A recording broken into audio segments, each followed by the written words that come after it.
This short video is to show you how you can actually shade using permanent utensils like a Sharpie marker, a Micron pen, and then just a regular ink pen.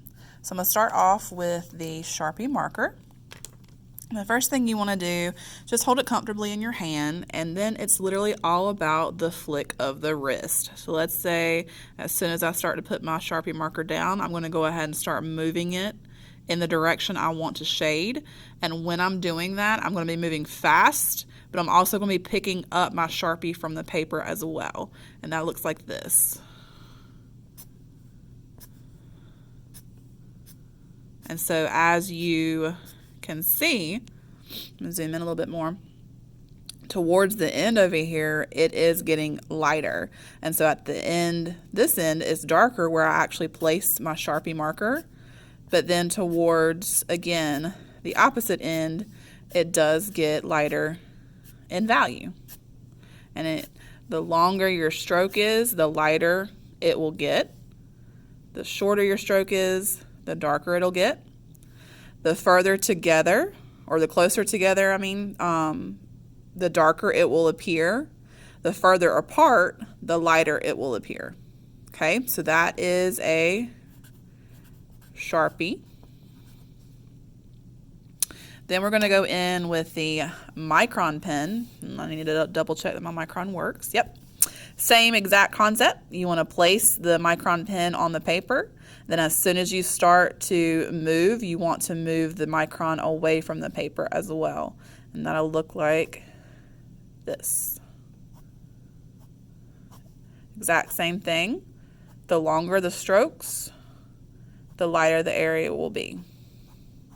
You can go fast with these, but each time I'm placing my pen directly on the paper and then flicking my wrist. I'm going to zoom out so you guys can actually see the motion. Just like that. Zoom back in. Again, the closer your marks are, you guys see how that's starting to kind of fill in darker. The closer they are, the darker the area appears.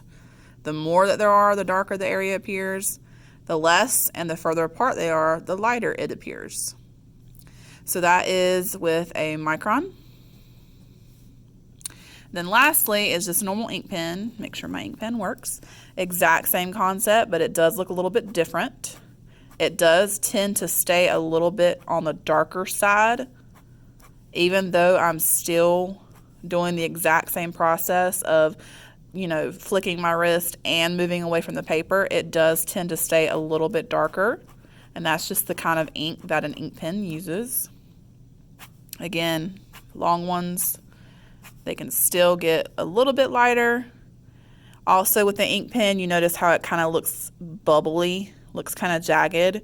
That didn't happen with the Micron or the Sharpie. So just keep that in mind as well. Again, closer they are, the more there is, the darker it appears. You can also use less pressure. I'm barely touching my paper right now. And that's just with a normal ink pen. So there you go. Sharpie, Micron, and an ink pen. And that's how you shade using them.